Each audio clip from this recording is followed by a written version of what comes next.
Hello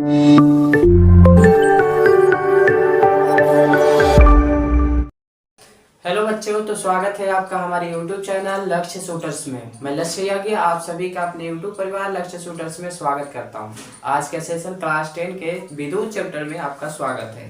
आज हम लोग बात करेंगे चैप्टर विद्युत पे, जिसमें कि विद्युत के बारे में सब चीज जानेंगे, वो भी 35 मिनट के अंदर। यानी हम कह सकते हैं कि आपका रिवीजन के लिए क्विक चैप्टर ये घोषित होगा। ठीक है, तो आज के सेशन को चालू करने से पहले 2 लाइन प्यारी सी बातों को करते हैं, उसके बाद हम लोग करेंगे चैप्टर को स्टार्ट और हो सके जितना फास्ट कवर करने की कोशिश की जाएगी।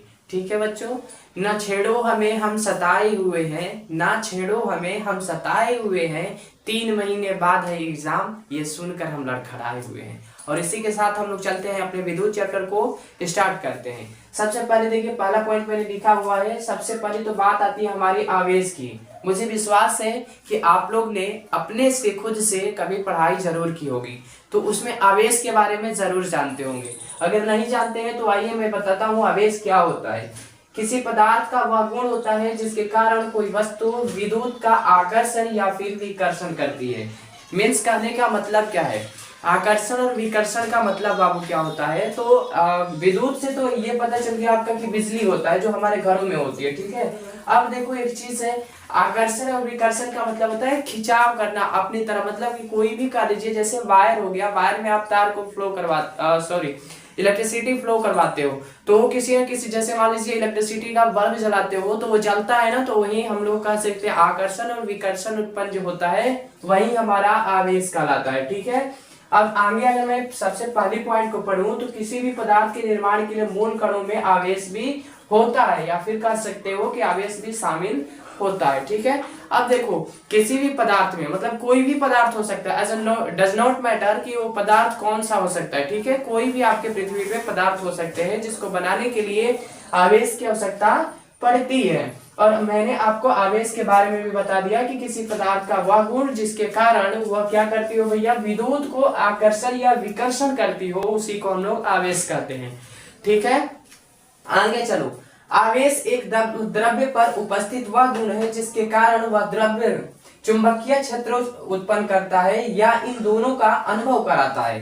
अर्थात मेरे कहने का मतलब है कि एक दूसरे को क्या करता है, अट्रैक्ट करता है। यानी चुंबकीय का काम क्या होता है, चुंबक का काम बाबू क्या होता है, चुंबक को हम लोग इंग्लिश में कहते हैं मैग्नेट। और मैग्नेट का काम बाबू होता है एक पदार्थ को दूसरे पदार्थ को खिंचाव करना। मतलब कि मैंने आपको कह दिया, जैसे कि कोई भी पदार्थ दे दिया और एक चुंबक दे दिया, जैसे मान लो लोहा और चुंबक दे दिया, तो लोहा का काम क्या होता है, उसको आपस में खिंचाव करना होता है। ठीक है, तो अब यहाँ पे ये हमें पता चल गया कि आवेश क्या है, एक द्रव्य पर उपस्थित वह गुण होता है, यानी वह ऐसा गुण है जिसके कारण वह द्रव्य को क्या करता है, चुंबकीय क्षेत्र उत्पन्न कराता है, जिससे इन दोनों में होने का अनुभव होता है। ठीक है, अब देखो आगे मैंने लिखा है इलेक्ट्रॉन भी उन कणों में से एक है जिनसे मिलकर किसी पदार्थ का निर्माण होता है। अब देखो इलेक्ट्रॉन की बात कर रहे हैं, प्रोटॉन की बात कर रहे हैं, न्यूट्रॉन की बात कर रहे हैं। ठीक है, अब देखो बेसिकली बात अगर मैं बताऊं तो आपसे 1 नंबर के एग्जाम में पूछा जाता है इलेक्ट्रॉन की खोज किसने की थी, प्रोटॉन की खोज किसने की थी, न्यूट्रॉन की खोज किसने की थी। इसके लिए मैंने एक बहुत ही अच्छा सा कर सकते हो ट्रिक बनाया, जिसको मैंने दिया है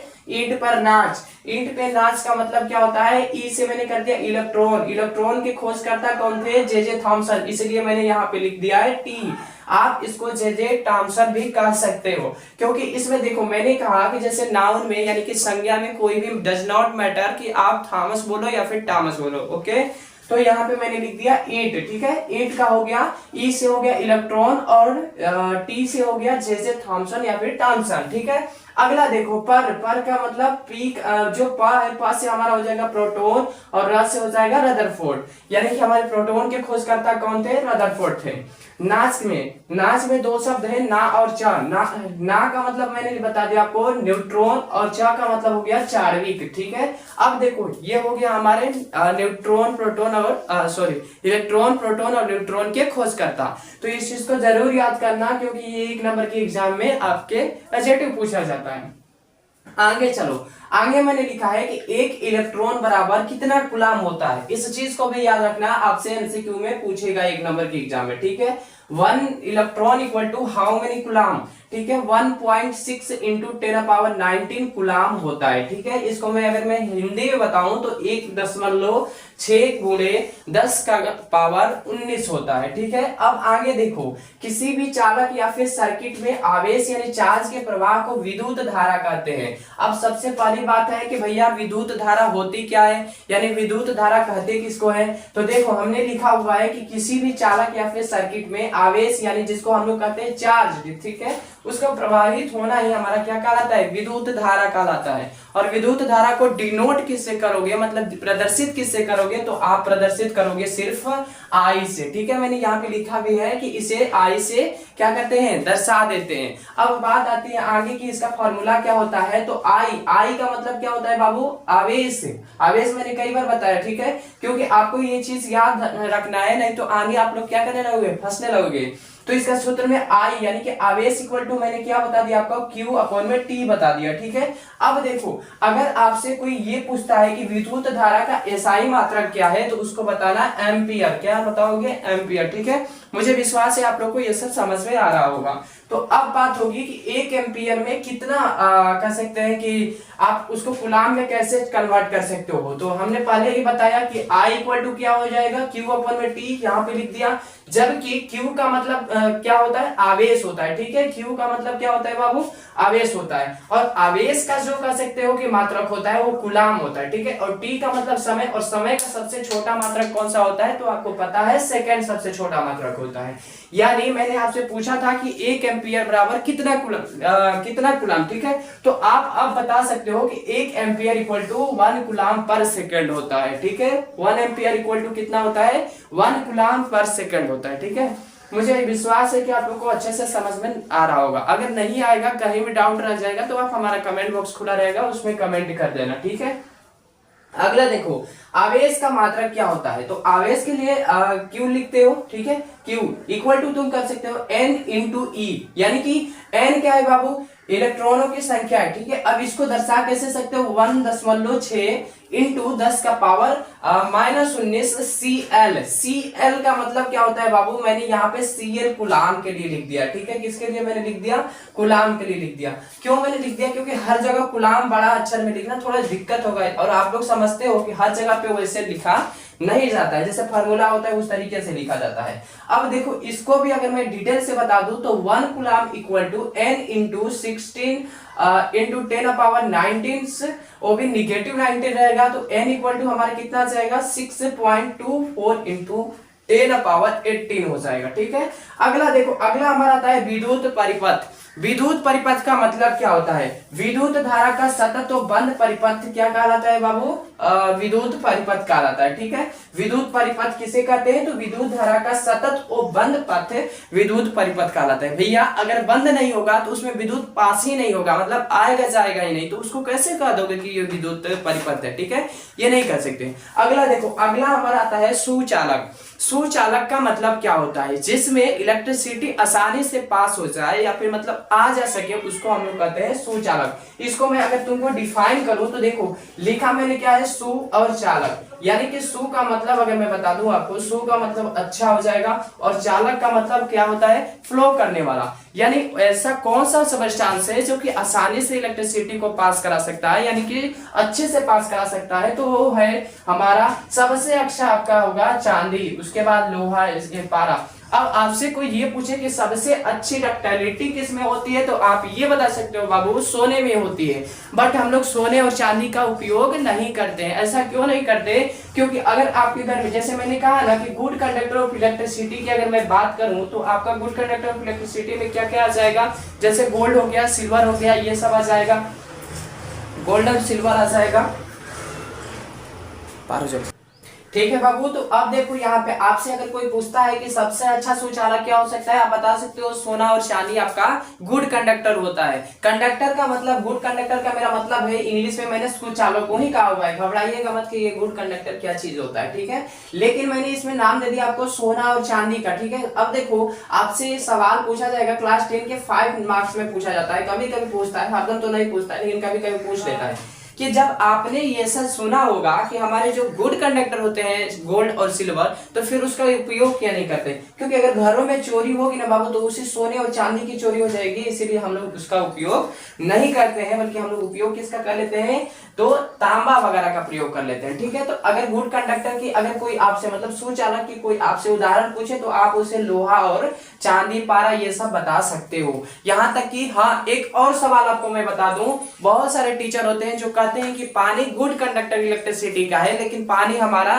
इलेक्ट्रिसिटी का गुड कंडक्टर नहीं है। यानी अगर आपसे कोई पूछता है कि क्या पानी सुचालक है, तो कहना नहीं, लेकिन हमारी शर्त रहेगी किस हिसाब पे नहीं है, यदि पानी हमारा प्योर है, ध्यान देना मेरे बातों पे, नहीं तो फिर कहोगे कि टीचर गलत पढ़ा दिए हैं। यदि पानी हमारा प्योर है तो उसमें इलेक्ट्रिसिटी पास नहीं हो सकती है।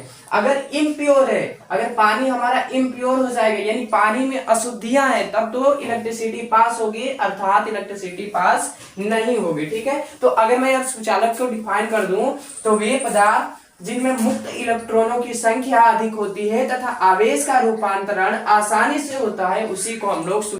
फिर तुम अपनी लैंग्वेज में बोल सकते हो क्या बाबू कि सुचालक उसे कहते हैं जिसमें इलेक्ट्रिसिटी यानी कह सकते हो विद्युत आसानी से पास हो जाए। ठीक है, चलिए तो अगला हम लोगों ने पढ़ लिया सुचालक क्या होता है। अब हम लोग पढ़ेंगे कुचालक क्या होता है। अगला टॉपिक हमारा इसमें कुचालक क्या होता है। कुचालक ही वे पदार्थ होते हैं या फिर ये पदार्थ उन स्थानों पर उपयोग होता है जहां पर हमें विद्युत धारा का प्रवाह नहीं होने देना है। इसका मतलब क्या है, विद्युत धारा का प्रवाह न होने का मतलब क्या होता है बाबू, जैसे मुझे इच्छा है कि उस जगह पे मतलब किसी जगह ऐसा कोई स्थान है जहां पे मुझे विद्युत धारा का प्रवाह रोकना है, तो उस जगह पे हम लोग क्या करेंगे कि कुचालक वाली वस्तुओं का प्रयोग कर देंगे। इसका एग्जाम्पल तुम क्या बता सकते हो, तो सबसे अच्छा एग्जाम्पल आप इसका रबड़ बता सकते हो। क्या हो सकता है, रबड़, और बता सकते हो प्लास्टिक। जैसे इसका मैं एग्जांपल के साथ साथ अगर उपयोग भी बता दूं तो आप लोग देखे होंगे कि जो विद्युत वाला बनाने के लिए आता है आपके घरों में, वो क्या करता है अपने हाथों में या तो रबड़ का बैंडेज लगाया रहता है, यानी जिसे आप लोग ग्लोव्स बोलते हो, या फिर प्लास्टिक का लगाया रहता है। इससे क्या होगा कि उसके शरीर में इलेक्ट्रिसिटी फ्लो नहीं करेगा, तो इलेक्ट्रिक रहने के बावजूद भी वो क्या कर लेता है, आसानी से इलेक्ट्रिसिटी को बना लेता है। ठीक है, मुझे आशा है आप लोगों को कुचालक अच्छे से समझ में आ गया। अब देखो कुचालक में क्या होता है कि फ्री इलेक्ट्रॉनों की संख्या नगण्य होती है, और यदि मैं बता दूं कि अगर यही इलेक्ट्रॉनों की संख्या ज्यादा होगी तो यानी कि वो सुचालक होगा, और कम होगा यानी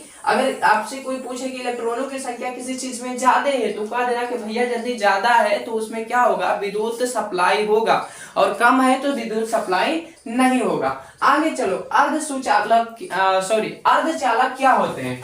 वे पदार्थ जिनकी चालकता कुचालक तथा सुचालक पदार्थों के मध्य यानी बीच में होती है, वे पदार्थ हमारे क्या करते हैं कि अर्धचालक कहलाते हैं। या फिर और भी आगे बताएं तो ये पदार्थ विद्युत उत्पादित करते हैं, लेकिन जब उन पर कब करते हैं भैया, सूर्य का प्रकाश जब पड़ता है। यानी मेरे कहने का मतलब बाबू है कि इसमें जो अर्धचालक होते हैं उसका मतलब होता है कि वैसा ऑब्जेक्ट, वैसा चीज जिसपे सूर्य का प्रकाश पड़ता है तो वो क्या कर सकते हैं, बिजली उत्पादित करता है, और नहीं पड़ता है तो नहीं करता है। इसका अच्छा एग्जांपल सोलर पैनल बता सकते हो जो कि गाँव में लगाया जाता है, और सोलर पैनल से क्या किया जाता है, बहुत मतलब कह सकते हैं उपकरणों को चलाया जाता है, या फिर कह सकते हो बहुत सारे अप्लायंस होते हैं जिनको हम लोग चलाते हैं। ठीक है, अब अगला देखो विद्युत परिपथ के अवयव। एक चीज मेरा आपसे विनती रहेगी कि इस विद्युत परिपथ को याद कर लेना, एज इट इज इसको याद कर लेना। ठीक है, विद्युत सेल, पहला विद्युत सेल की डायग्राम कैसे बना सकते हो, एक प्लस में कर सकते हो, एक माइनस, ये वाला डायग्राम अच्छे से रिमेंबर कर लेना। ठीक है, दूसरा हमारा आता है बैटरी अथवा सेलों का संयोजन, ये आपका बैटरी और सेलों का संयोजन है। ठीक है, ये चित्र को अच्छे से याद कर लेना, नहीं तो फिर ये मत कहना कि ये पढ़ाया नहीं गया था। फिर अगला है प्लग कुंजी अथवा स्विच खुली। स्विच खुली का देख लो, स्विच खुला में मैंने क्या किया है, सिर्फ ऐसे खाला एक ऐसे लाइन खींचा, खाली कर दिया, फिर इधर से भी लाइन खींचकर खाली कर दिया। और यही अगर बंद की मैटर आ जाती है, यानी कि बंद वाला आ जाए तो इसमें एक ठो बिंदी दे देना। ठीक है, अंदर वाले में क्या करना, यहाँ पे एक ठो बिंदी ऐसे दे देना, हो जाएगा हमारा बंद स्विच। अगला हमारा आता है तार। तार को कैसे इंडिकेट करना है, कुछ नहीं करना है बाबू, ऐसे बीच से कर दो, एक ऊपर से लाकर और यहाँ पे अच्छा से ऐसे ऐसे डॉट दे दो। ठीक है, अगला देखो, अगला हमारा है तार क्रॉसिंग बिना संधि के तार, ठीक है। तो बिना संधि के तार मैंने कर दिया है। हाँ, थोड़ा सा मुझसे मिस्टेक हो गया, इसको फिर से बनाने की कोशिश कर देता हूँ। जैसे ये वाला है ना, इसको बीच में लाना चाहिए, ऐसा लाना चाहिए, ठीक है। अब बन गया। अब देखो इधर फिर आ जाओ, विद्युत बल्ब। विद्युत बल्ब ये आपका है, अगर आपको डायग्राम दिखाने के लिए आता है तो ऐसा दिखाया जाता है, ठीक है। परिवर्तित प्रतिरोध अथवा धारा नियंत्रण, ये है आपका डायग्राम इसका, ठीक है। मैंने इसलिए आपको बताया है क्योंकि आपसे एग्जाम में ये पूछा जाता है, 100% श्योरिटी रहिएगा, ये एग्जाम में पूछा जाएगा। अगला देखो, प्रतिरोधक क्या होता है। प्रतिरोधक के लिए कैसे डायग्राम हमें ड्रॉ करना है, ऐसा करना, ठीक है। और आता है हमारा एमीटर। एमीटर के लिए ऐसे पहले हम लोग क्या करते हैं, आसानी से सिर्फ ऐसे एक लो खींचना, ऐसे खींच लेना, ऐसे गोला बनाना, इसमें ए लिखना और इधर से ऐसे लिख देना, फिर इधर प्लस कर देना, इधर माइनस कर देना। बट याद रखना ये कब होगा, जबकि श्रेणी के लिए है तब, अगर समांतर के लिए है तो नहीं होगा। अगला हमारा आता है वोल्ट मीटर। वोल्ट मीटर क्या होता है, तो इसी तरीके से ठीक कर देना है, ऐसे गोला कर देना, फिर भी लिख देना और ऐसे कर देना, इधर से प्लस करना, इधर से माइनस। हमेशा याद रखना प्लस इस साइड में रहेगा, माइनस इस साइड में रहेगा, ठीक है। आपके जो अगर मतलब मैं बताऊं तो मेरे लेफ्ट में माइनस रहेगा, मेरे राइट में क्या रहेगा, प्लस रहेगा। और आप जिस हिसाब से बैठे हो उस हिसाब से कर लेना, ठीक है। आगे देखो, आगे हमारा आता है इसमें टॉपिक विद्युत विभव। विद्युत विभव यानी कि हम लोग जिसको इंग्लिश में वोल्टेज का नाम देते हैं, वो क्या होता है, वोल्टेज। वोल्टेज जानते हो ना, वोल्टेज कम बेसी होता रहता है, वो लोग कहते हैं गाँव में। तो वोल्टेज क्या होता है, अनंत पर मौजूद किसी परीक्षण आवेश को विद्युत क्षेत्र में स्थित किसी बिंदु तक लेकर आने में जितना कार्य किया जाता है वह उस बिंदु का विद्युत विभव कहलाता है, ठीक है। मतलब कहने का है कि एक मतलब कह सकते हो किसी फिक्स बिंदु से, जैसे मान लो इलेक्ट्रिसिटी है आपके घरों में, जिसको हम लोग क्या बोलते हैं, अगर मैं घर की लैंग्वेज बोलूं तो उसको बोलते हो आप लोग स्टेबलाइजर, ठीक है। तो फ्रिज वगैरह में लगाते हो या फिर टीवी में लगाते हो, उसका क्या होता है कि एक फिक्स, जैसे मान लो कि आपने क्या किया है, लाइन बॉक्स में उसको सप्लाई में लगा दिया है और वहां से वो लाइन खींच कर लाता है, आपके फ्रिज को जितना देना रहता है उतना देता है, आपको टीवी को जितना देना रहता है उतना देता है। तो वही हमारा क्या कहलाता है, विद्युत विभव कहलाता है, ठीक है। इसका सूत्र या फिर इसका फॉर्मूला क्या हो सकता है, तो इसका V equal to W upon में Q हो जाएगा। और V का मतलब होता है वोल्टेज, W का मतलब होता है वर्क, यानी कि हिंदी बोले तो कार्य, और कार्य का जो कह सकते हो कि एक एसआई रूप होता है, वो हम लोग कहते हैं जूल। और Q का मतलब मैंने पहले से बताया था आवेश, और आवेश का जो होता है वो होता है कुलाम। यानी अगर आपसे कोई पूछे कि एक वोल्टेज इक्वल टू कितना जूल एंड कितना कुलाम, तो एक जूल एंड पर कुलाम बता सकते हो, ठीक है। जूल पर कुलाम बता सकते हो, ठीक है। यहां तक हो गया। और मैं आपसे बता दूं ये हमारा है इंटरवल। अगले पार्ट में आते हैं, चलिए तो आगे चलते हैं। आज हम लोग अब पढ़ेंगे हम लोग विभवांतर, ठीक है। विभवांतर के बारे में जानते हैं। कोई भी दो बिंदुओं के विद्युत विभवों को भेद विभवांतर या फिर कह सकते हो पोटेंशियल डिफरेंस वोल्टाज कहलाता है। यानी ये दोनों चीज एक ही है, अलग अलग चीज नहीं है। इसको ये मत जाना कि यहाँ पे वोल्टाज कहलाता है मतलब कि अलग मैंने कह दिया, नहीं। विद्युत विभवांतर की ही मैंने चर्चा किया है। अब देखो सेकंड पॉइंट में मैंने लिखा है कि इकाई धनावेश को एक बिंदु से दूसरे बिंदु तक लेकर जाने में जो कार्य किया जाता है वह दो बिंदुओं के मध्य का विभवांतर कहलाता है। अगर कोई ये पूछता है कि विभवांतर के लिए डिफाइन कर दो, तो बता देना उन्हें कि इकाई धनावेश को एक बिंदु से दूसरे बिंदु तक लेकर जाने में जो कार्य किया जाता है वह दो बिंदुओं के मध्य का विभवांतर कहलाता है, ठीक है। अगला देखो, अगला टॉपिक हमारा रहेगा आवेश के प्रभाव का कारण। यानी जो हमारा आवेश होता है उसका प्रभाव का कारण क्या होता है। आखिर भाई आवेश होता क्यों है, ऐसा भी तो हमें जानना चाहिए। तो जब सेल को किसी चालक परिपथ का मतलब जानते हो, रास्ता, आवेश से संयोजित करते हैं तो विभवांतर उस चालक के आवेशों में गति ला देता है। और गति लाने का मतलब कि आगे बढ़ाने लगता है, स्पीड उसको मतलब गति, मोशन में ला देता है और विद्युत धारा उत्पन्न हो जाती है। किसी विद्युत परिपथ में विद्युत धारा बनाए रखने के लिए सेल अपने संचित रासायनिक ऊर्जा खर्च करता है। तो इसी का हम लोग कह सकते हैं कि यही हमारा क्या है, आवेश का कारण है, या फिर आवेश के प्रभाव के क्या है बाबू, कारण है, ठीक है। अगला देखो, अगला मैंने लिखा है ओम का नियम, या फिर इंग्लिश में से आप लोग कहते हो लॉज ऑफ ओम, या फिर ओम लॉस कह देते हो, ठीक है। 1828 में यानी 1828 में जर्मन के वैज्ञानिक ओम, जिनका पूरा नाम चार्ल्स साइमन ओम था, उन्होंने करंट तथा वोल्टेज के बीच में एक स्थापित किया, मतलब कह सकते हो कि एक कह सकते हैं कि उनमें समानुपाती स्थापित किया, ठीक है, जिसे ओम का नियम कहा जाता है। यानी इसका अगर फॉर्मूला कोई पूछे तो कहना V equal to I into R इसका फॉर्मूला होता है। यानी मुझे पता है, आप लोगों को पता होगा V equal to voltage and I equal to आवेश, ठीक है। R के मतलब क्या मतलब होता है उसको नीचे मैंने बताया हुआ है, इसके लिए इसको पढ़ना हमें पहले जरूरी है। इस नियम के अनुसार यदि किसी चालक भौतिक यानी कि कह सकते एग्जाम्पल ये दिया हुआ, जैसे कि भौतिक का मतलब क्या हो गया, जैसे मान लो ताप हो गया, दाब हो गया, ये चीज हो गया को स्थिर रख ले तो उसमें प्रवाहित विद्युत धारा चालक के सिरे पर लगाए गए विभवांतर के समानुपाती होता है, जिस चीज को मैंने पहले ही बता दिया कि ये क्या होते हैं, समानुपाती होते हैं। अच्छा, समानुपाती का मतलब क्या होता है, प्रोपोर्शनल होते हैं, ठीक है, प्रोपोर्शनल, ठीक है। अब देखो यहाँ पे इसी फॉर्मूले को मैंने डिफाइन किया है कि V equal to I into R, जहां पे मैंने कहा कि I आवेश है और R क्या है, नियतांक है। नियतांक को प्रतिरोधक भी कह सकते हो, नियतांक और प्रतिरोधक एक चीज कह सकते हो। अब मैं एक छोटा सा ग्राफ बनाऊंगा, ग्राफ से आपको समझाता हूं। चलिए, तो अब हम लोग एक ग्राफ देख लेते हैं। इसको क्या कह सकते हैं, ओम का ग्राफ कह सकते हो, ठीक है, ओम के नियम का ग्राफ, ठीक है। यहाँ पे मैं लिख देता हूं ओम के नियम का ग्राफ, ठीक है, नियम का ग्राफ। अब देखो ये हमें शो क्या करेगा बाबू, जैसे मान लो मैंने यहाँ पे इस तरह से एक थोड़ा सा मतलब कह सकते हैं कि इसको सिर्फ ध्यान से देखना, बनाना खुद से उतना अच्छा मेरा डायग्राम नहीं बन सकता है, क्योंकि मैं कह सकते हो कि ड्राइंग के विद्यार्थी नहीं रहा हूँ, ठीक है। अब देखो यहाँ से मैंने क्या कर दिया, ऐसे सीधी रेखा खींच दी, ठीक है, ये हमारा हो जाएगा V, ये हो जाएगा I। ये V का मतलब जानते हो वोल्टेज, I का मतलब जानते हो आवेश, ठीक है। और ये जो हमारी है एक कह सकते हो सरल रेखा है। तो यहाँ से एक सवाल आपसे उठेगा कि बाबू जो हमारा ओम का नियम का ग्राफ है वो कैसा ग्राफ है, सबसे पहले कह देना भैया एक सरल ग्राफ है। कौन सा ग्राफ है बाबू, सरल ग्राफ है, ठीक है। ये चीज तो तुम्हें पता हो गया। ये चीज मैं बताना चाहता था कि जो हमारे ओम का नियम होता है उसका ग्राफ कैसा बाबू होता है, तो वो हमारा होता है सरल। अब बात आएगी कि भाई ढाल जो इसका है, यानी कि जो हमारे ढाल है, ये ढाल क्या तुम्हें दर्शाते हैं, तो साधारण तौर से कह देना कि भैया जो ये ढाल है ना, ढाल क्या दिखाएगा, हमने प्रतिरोध दिखाएगा। क्या दिखाएगा, प्रतिरोध दिखाएगा। और देखो प्रतिरोध का ही एसआई मात्रक जो होता है बाबू ओम होता है। प्रतिरोध का ही जो एसआई मात्रक होता है, अगर मैं कह दूं एसआई मात्रक क्या होते हैं, तो ये हमारे होते हैं ओम, ठीक है। अब देखो, अब आते हैं अगले पे, स्टार्ट।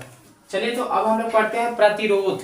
जैसे कि मैंने अगले पार्ट में ही उस टाइम में ही बता दिया था कि प्रतिरोध का एसआई मात्रक क्या होता है बाबू, ओम होता है, ठीक है। इस चीज को याद रखना, जो कि ओम के नियम के बाद मैंने बताया। अब देखो प्रतिरोध क्या होता है, यानी जिसको इंग्लिश में हम लोग रेसिस्टेंस बोलते हैं, वो होता क्या है, किसी भी पदार्थ में जब विद्युत धारा प्रवाहित की जाती है तो वह पदार्थ द्वारा उत्पन्न होने वाले अवरोधों को प्रतिरोध ही कहते हैं। मतलब उससे जो कह सकते हैं कि अवरोध उत्पन्न होगा उसी को हम लोग क्या बोल देते हैं, प्रतिरोध बोलते हैं। अब ये चीज किस चीजों पे डिपेंड करती है, तीन बातों पे इसके डिपेंडिंग होती है कि क्या होगा बाबू, जितना आपका तार क्या होगा, मोटा होगा, उतना रेसिस्टेंस कम कह सकते हैं कि कम होगा, और जितना पतला होगा, सॉरी, जितना मोटा होगा उतना ज्यादा होगा, जितना पतला होगा उतना ही कम होगा। दूसरा, उसी चीज को मैंने ये मतलब कह सकते हैं कि तीनों पार्ट वही कहा हुआ है। यहाँ पे मैंने तीन पार्ट इसलिए ले लिया क्योंकि एक को मैंने कहा है कि जैसे मान लो तार लंबा है तो भाई लंबा प्रवाहित होगा, और तार छोटा है तो छोटा प्रवाहित होगा, ठीक है।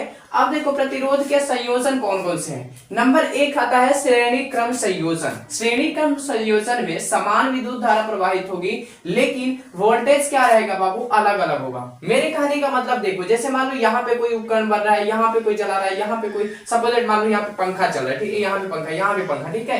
तो इसमें क्या होगा, वोल्टेज की कमी बेसी हो सकती है, यानी कि इसमें ज्यादा हो सकता है, इसमें कम हो सकता है, इसमें ज्यादा हो सकता है, ऐसा वोल्टेज में कमी आ सकती है। वही चीज श्रेणी क्रम होता है, यानी कि मैंने श्रेणी क्रम में बता दिया आपको कि श्रेणी क्रम संयोजन में समान विद्युत धारा प्रवाहित होगी, यानी प्रभावित तो समान ही होगी, बट उसका वोल्टेज क्या होगा बाबू, कम बेसी अलग अलग हो सकता है। किसी भी उपकरण को स्वतंत्रता पूर्ण नहीं चला सकते, क्योंकि बिकॉज ये कनेक्टिविटी है। क्यों कनेक्टिविटीज है, कनेक्टिविटीज का मतलब क्या हो गया कि जैसे मान लो कि मैं तीन चीजों को एक ही साथ में चला रहा हूं, तो भाई वो कनेक्ट है, इसको किसी एक को मैं अकेला नहीं चला सकता है। इसका मैंने अच्छे से डायग्राम बताया, जैसे आई आर तुल्य का मतलब R1 plus R2 plus R3, यानी ये हमारे किसके बराबर हो जाएंगे, तो वोल्टेज, टोटल वोल्टेज के बराबर हो जाएंगे।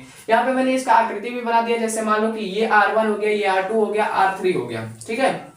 यहाँ पे देखो ये मैंने बैटरी बना दिया। अब यहाँ से ध्यान से देखना, इसमें भी उतना ही इलेक्ट्रिसिटी फ्लो हो रहा है, फिर इसमें भी इतना ही हो रहा है, फिर इसके अंदर भी इतना ही हो रहा है। बट इनका क्या होगा कि यहाँ पे ज्यादा हो सकता है, यहाँ पे कम हो सकता है, फिर यहाँ पे कम हो सकता है। यही चीज मैंने कहा कि आपका क्या होगा, इसमें वोल्टेज की मात्रा कम बेसी या फिर कम ज्यादा हो सकता है, बट जो हम लोग कह सकते हैं विद्युत धारा है वो सेम ही रहेगा। दूसरा देखो समांतर श्रेणी में क्या होता है, समांतर श्रेणी में अगर बोलूं तो जो आई हमारा होता है, अर्थात जो हमारा आवेश होता है वो तो अलग अलग होता है, लेकिन इसमें वोल्टेज क्या होता है बाबू, समान होता है। अब देखो मैंने दोनों जगह बता दिया, इसमें क्या होगा आई यहाँ पे मैंने कहा कि आई समान होगा बट वोल्टेज समान नहीं होगा, लेकिन यहाँ पे मैंने कहा कि आई अलग अलग होगा और वोल्टेज समान हो जाएगा। तो इसका हम लोग कैसे बना सकते हैं, जैसे देखो R1 तुल्य का मैंने बता दिया 1/R1 plus 1/R2 plus 1/R3, ठीक है।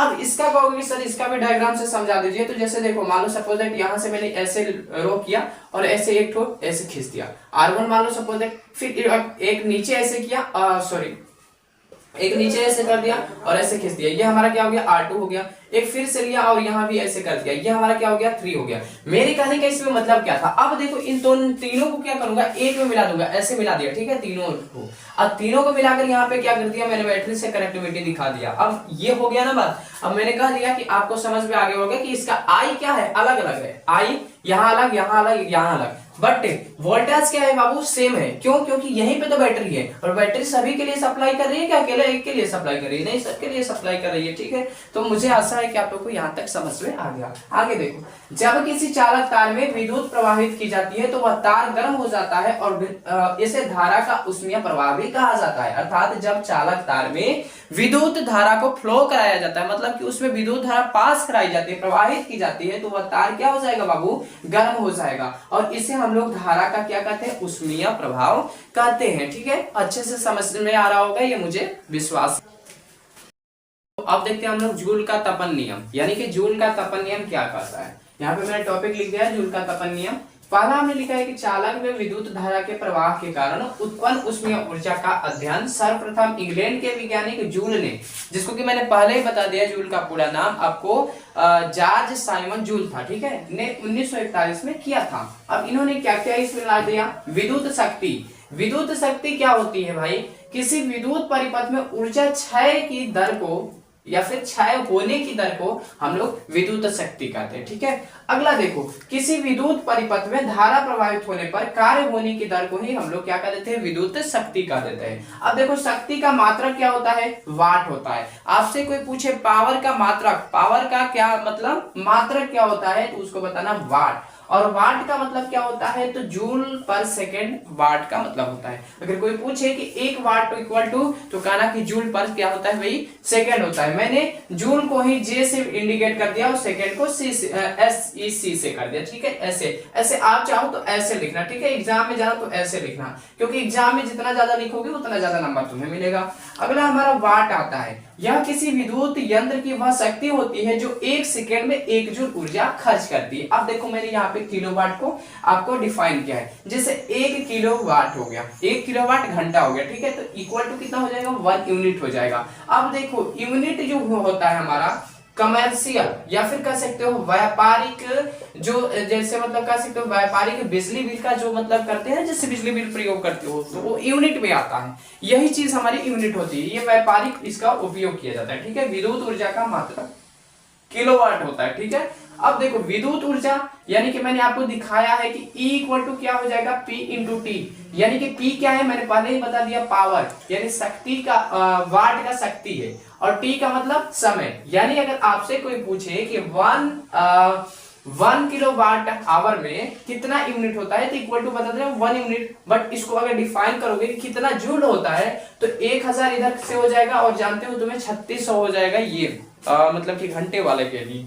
तो इसका टोटल कितना हो जाएगा, 36 लाख शायद हो जाएगा। गिन लेते हैं ऐसे ऐसे, तो मुझे विश्वास है कि 36 लाख होगा, इकाई, दहाई, सैकड़ा, हजार, 10 लाख, 10 में, ठीक है। 36 लाख क्या हो जाएगा बाबू, जूल हो जाएगा।